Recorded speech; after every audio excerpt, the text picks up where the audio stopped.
장사가 안 돼도 상관없다. 오히려 안 드는 게 나을 수도 있다? 단순히 그 빵들이 맛있게 드세요 해서 깔아놓은 게 아니거든요. 이 최대 600억 원짜리 세금 면제권을 따내기 위한 시간 버티기니까요. 사실 알만한 사람들은 예전부터 다 아름아름 해온 전략입니다. 왜 고액 자산가들이 굳이 수도권 외곽 땅에 이렇게 대형 카페를 지을까요? 안녕하세요. 회계여제 최윤정 회계사입니다. 제 영상이 매주 금요일에 업로드가 되거든요. 내일이 주말인데 다들 나들이 계획 어떻게 세우셨나요? 드라이브 좋아하시는 분들은 근교에 멋진 카페 있다던데 빵까지 맛있다더라. 거기 가볼래? 하시는 분들이 많으실 겁니다. 제가 하나 더 맞춰볼까요? 가셔서 이런 생각하실 겁니다. 성처럼 으리으리하고 부지도 넓고 딱 봐도 억소리가 나오는 인테리어인데 또 막 그렇게 사람들이 부대끼진 않아.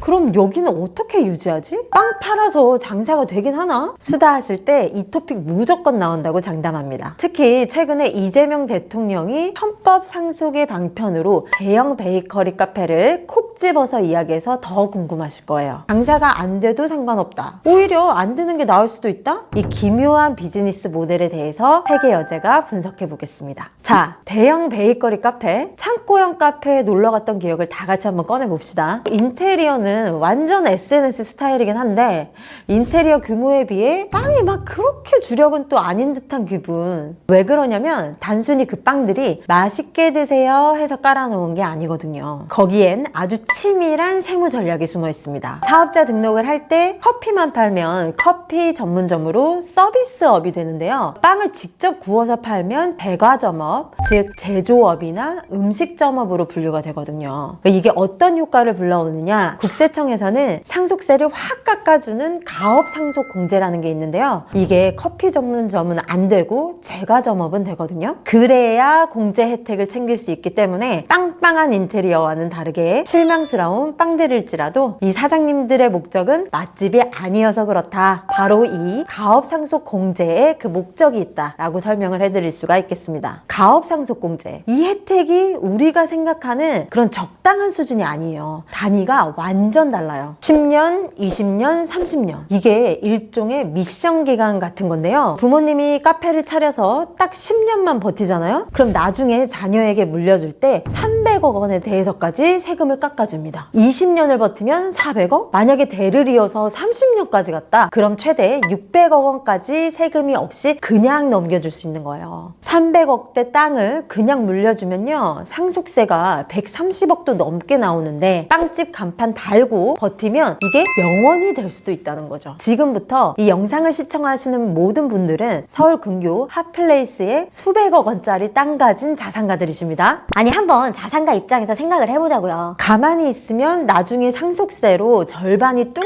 날아가게 생겼는데 카페 간판 달고 10년, 20년 버티기만 하면 그 수백억 원을 고스란히 지킬 수 있다는 겁니다. 그러니까 이분들한테는 당장 커피 몇 잔 더 팔고 빵 남아서 버리고 하는 건 아무런 문제가 안 되는 거죠. 매달 적자가 좀 나도요? 상관없습니다. 예를 들어서 매년 5억씩 10년 적자로 총 50억 원 적자가 나더라도요. 아끼는 세금이 훨씬 더 크다는 게 계산기 두드려 보면 다 나오잖아요. 어차피 이 비즈니스의 진짜 목적은 돈을 버는 게 아니라 이 최대 600억 원짜리 세금 면제권을 따내기 위한 시간 버티기니까요. 사실 알만한 사람들은 예전부터 다 아름아름 해온 전략입니다. 사실 탈세라고 볼 수는 없고요. 자산가들의 말 그대로 절세 전략이었던 거죠. 근데 왜 하필 지금 터졌는가? 한마디로 선을 넘어도 너무 넘었다는 겁니다. 최근 이재명 대통령이 대형 카페들이 편법 상속에 활용된다고 콕 집어 말씀하시면서 국세청이 바로 실태조사에 착수했어요.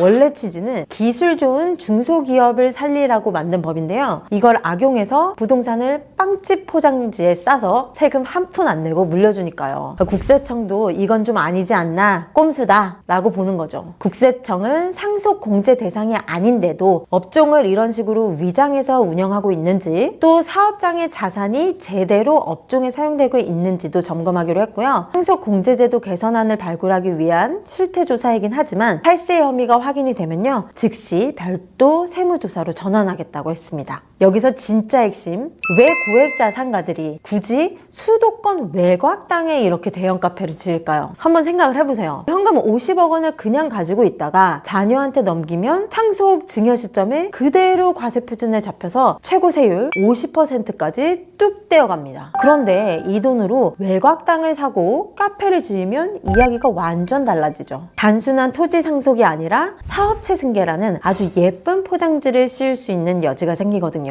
특히 수도권 외곽이나 개발 호재가 있는 지역은요, 처음 살 때나 보유할 때 재산세나 취득세 부담이 상대적으로 낮아요. 그런데 시간이 지나서 상권 형성이 되면 땅값은 무조건 오르죠. 여기에 대형 베이커리 카페라는 사업을 딱 올려놓으면요, 이 토지와 건물은 더 이상 투자용 부동산이 아니라 가업에 직접 사용하는 사업용 자산이 됩니다. 그럼 아까 말한 가업 상속 공제 대상이 될 길이 열리는 거예요. 결국 겉으로는 인스타 핫플이지만 속으로는 미래 가치가 오를 부동산을 가업 상속 공제라는 조세 특례로 포장해서 물려주는 아주 고단수 기법이에요. 이게 지금 논란의 진짜 핵심인 거죠. 자, 이렇게 이야기하다 보니까 제가 제도의 허점만 말씀드린 것 같은데요. 물론 대충 만들어진 건 아니에요. 가업상속 공제 받고 나면 끝일까요? 아닙니다. 5년이라는 지옥의 사후 관리가 기다리고 있어요. 5년 동안 업종도 못 바꾸고요. 자산의 40% 이상을 처분해서도 안 됩니다. 특히 직원 수나 급여 총액을 90% 이상 유지해야 하는 고용 유지 조건이 아주 까다로운데요. 그래서 장사가 안 돼도 카페를 닫지 못하고 꾸역꾸역 버티는 겁니다. 전략적으로 시간 벌기를 하는 거죠. 그래서 국세청 실태조사는요, 이 업종의 실질을 보겠다는 겁니다. 빵은 딱 소금빵 몇 개만 구워놓고 주차장만 2만 평이다? 이건 베이커리 카페가 아니라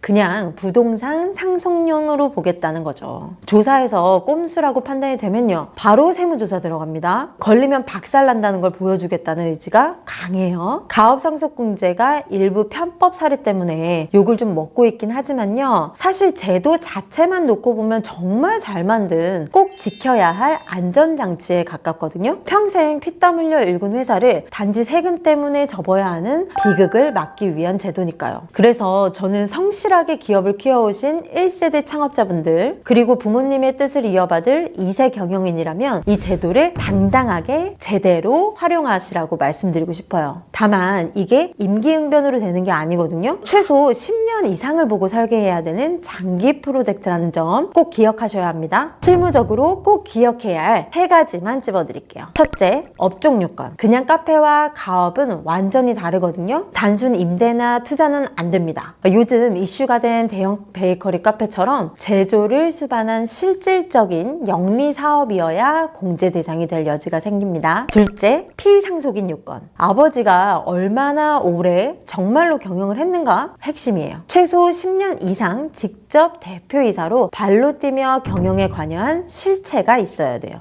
단순히 주식만 들고 있는 투자자는 안 됩니다. 셋째, 상속인 요건. 이세가 미리 뛰고 있었는가인데요. 와, 이걸 제일 많이 놓치세요. 자녀가 상속 직전에 갑자기 이름만 올리는 게 아니라 최소 2년 이상 실제로 회사에서 월급을 받고 일하면서 역할을 수행해온 흔적이 반드시 필요합니다. 결국 메시지는 하나예요. 상속이 터지기 훨씬 전부터 판을 깔아라. 10년 전 자녀가 회사에 들어오는 초기 단계부터 이 시나리오를 그려야 하거든요. 이건 단순히 세금을 줄이는 설계가 아니라 회사의 미래 지배구조를 그리는 작업이니까요. 정석대로 준비하는 성실한 중소기업들에게는요, 이 제도는 생존을 위한 필수 수단이 되겠죠. 결국 이번 실태조사가 우리에게 주는 메시지는 명확합니다. 아무리 화려한 조명과 인테리어로 덮어도 그 뒤에 숨은 부당한 자금의 흐름은요, 결국 숫자로 드러나게 돼 있어요. 꼼수 쓰다가 걸리지 마세요 라는 무서운 경고보다는요, 전공법으로 미리 준비해서 이 좋은 제도를 온전히 누리세요 라는 메시지를 더 강조하고 싶습니다. 진짜 가업을 이어가려는 분들에게는 이보다 더 든든한 제도가 없으니까요. 여러분은 이번 실태조사 뉴스를 보시면서 어떤 생각이 드셨나요? 맛있는 빵을 먹으러 가던 카페가 사실은 누군가의 세금 탈출구였다는 사실. 댓글로 자유롭게 의견을 남겨주세요. 저 회계여제는 앞으로도 리스크 없는 투명한 회계 세무 정보를 들고 오겠습니다. 오늘 영상이 도움이 되셨다면 구독과 좋아요 부탁드려요. 안녕!